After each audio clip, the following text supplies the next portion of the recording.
आगे चलेंगे। उसका 5 अध्याय है, उसकी 8 आयत पढ़े जरा, रोमियो 5 की 8। परंतु परमेश्वर हम पर अपने प्रेम की भलाई इस रीति से देखो, प्रकट परंतु परमेश्वर, यहां पे पौलुस ये बताता है, परंतु परमेश्वर हम पर अपने प्रेम की भलाई इस रीति से प्रकट करता है। परमेश्वर हमसे प्यार करता है, वो उस भलाई को इस रीति से प्रकट करता है कि जब हम पापी ही थे कि जब हम पापी थे तभी मसीह हमारे लिए मरा। तभी यीशु मसीह हमारे लिए मरा। मैंने आपको पहली आयत में यह बता दिया कि परमेश्वर ने जगत से मोहब्बत करी, अपना इकलौता पुत्र इस जगत को दे दिया, ताकि जो भी इस पे ईमान रखे हुए विश्वास करे, हलाक ना हो, मरे ना, बल्कि हमेशा का जीवन पाए। बोलो हालेलुया। अब पौलुस यहाँ पे खुलासा करता है, पौलुस यहाँ बताता है रोमियो की कलीसिया को, वो स्पष्ट तौर पे ये बता रहा है, परंतु परमेश्वर हम पर अपने प्रेम की भलाई इस रीति से प्रकट करता है। वो सबूत दे रहा है पौलुस इस बात का, किस रीति से प्रकट कर रहा है कि जब हम पापी ही थे तभी मसीह हमारे लिए मरा। आमीन आमीन। यीशु मसीह को सलीब पे ऐसे नहीं चढ़ा दिया गया, उसका कारण था, पूरे जगत में रहने वाले लोग पाप में मर रहे थे,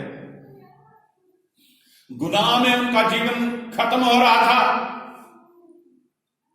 पुराने अहदनामे में हम देख रहे हैं, याजकों के पास जाके वो जानवरों की बलियां दे दे के सोचते थे उनके गुनाह माफ हो गए।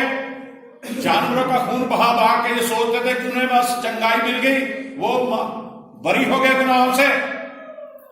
लेकिन परमेश्वर ने उन लोगों को हमेशा के लिए गुनाहों से मुक्त करने के लिए अपने पुत्र को इस जगत में भेजा, जिसने हमारे लिए अपने आप को सलीब पे चढ़ा दिया, कुर्बान हो गया, मारा गया, गाड़ा गया, तीसरे दिन वो मुर्दा में से जिंदा हो गया। बोलो हालेलुया। आज वो जीवित है। हमारे पापों के कारण वो मारा गया, हमारे पापों को उसने अपने ऊपर ले लिया। मेरे जीव बहन भाइयों, हम पापी थे। पापी कैसे बने हम? अगर बाइबल की पहली किताब को पढ़ेंगे, परमेश्वर ने धरती की मिट्टी से जब आदम को बनाया, उसके नथुन में अपने श्वास दिए और उसे जीवित प्राणी बना दिया, और आदम और हवा को जो उसकी संगनी थी, उसकी साथी थी, उसकी पत्नी बन के परमेश्वर ने जिसे रखा, दोनों को उसने हुक्म दिया कि सब कुछ तुम्हारे लिए है। बागे अदन में उन्हें रखा, लेकिन ये ज्ञान का जो भले और बुरे ज्ञान का ये दरख्त है, इसका फल मत खाना, जिस दिन तुमने ये फल खाया उसी दिन अवश्य मर जाओगे। उन्होंने परमेश्वर के हुक्म को तोड़ा, शैतान ने औरत को बरगलाया, उन्होंने वो फल खाया, और उसी दिन उनकी रूहानी आंखें जो जाती रही वो दुनियावी बन गए, और वहीं से उन्होंने परमेश्वर के विरुद्ध चल के पाप किया। वो पाप स्वभाव से ही जो पीढ़ियां चली सभी को मिलता गया।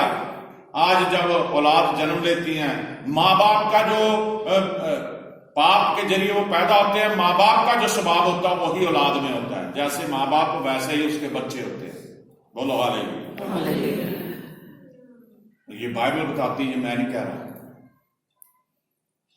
उस समय हम पापी थे जब यीशु मसीह इस जगत में आया। हमें पापों से मुक्ति देने के लिए परमेश्वर ने अपनी भलाई हम पे प्रकट करी। जो लोग कहते थे मैं अच्छा इंसान नहीं हूं, उन्हें उसने सदा के लिए यीशु मसीह को भेज के, यीशु मसीह ने हमारे लिए अपनी जान देके उनको इस बात से मुक्त कर दिया कि आप सभी अच्छे हो जाओ, जो मेरे पीछे हैं वो सभी अच्छे हैं।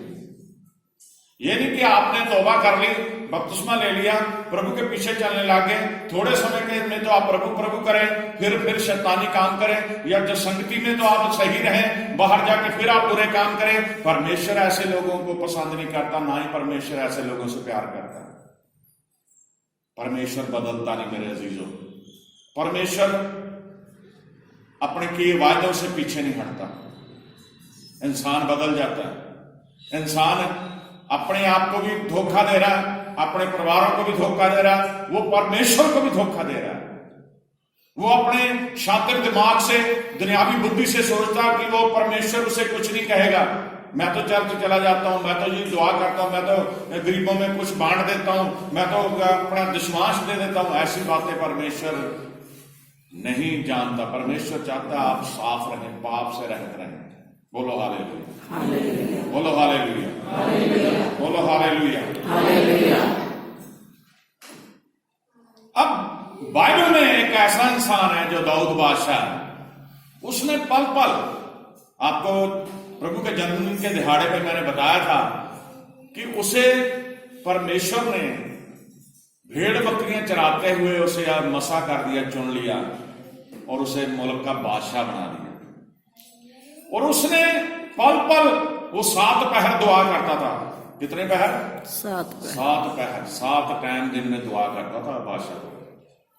और 7 टाइम दुआ करने वाला, आप देख लीजिए उसके भजनों को आप जब पढ़ते हैं, जबूरों को पढ़ते हैं, उसने पल पल ये लिखा कि परमेश्वर मैं पापी हूं, मैं धर्मी हूं।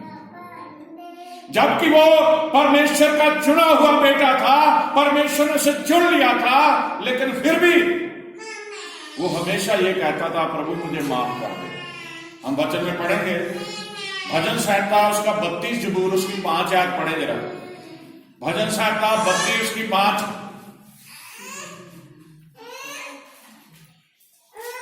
जब मैंने अपना पाप तुझ पर प्रकट किया। हाँ, यहाँ पे बादशाह दाऊद कहता परमेश्वर जब मैंने अपना पाप तुझ पर प्रकट किया। हम सभी पापी हैं, हमने अपने मुंह से कन्फेशन करनी है कि प्रभु मैं पापी हूं। बादशाह दाऊद ये कह रहा जब मैंने अपना पाप तुझ पर प्रकट किया, अपना अधर्म ना छिपाया,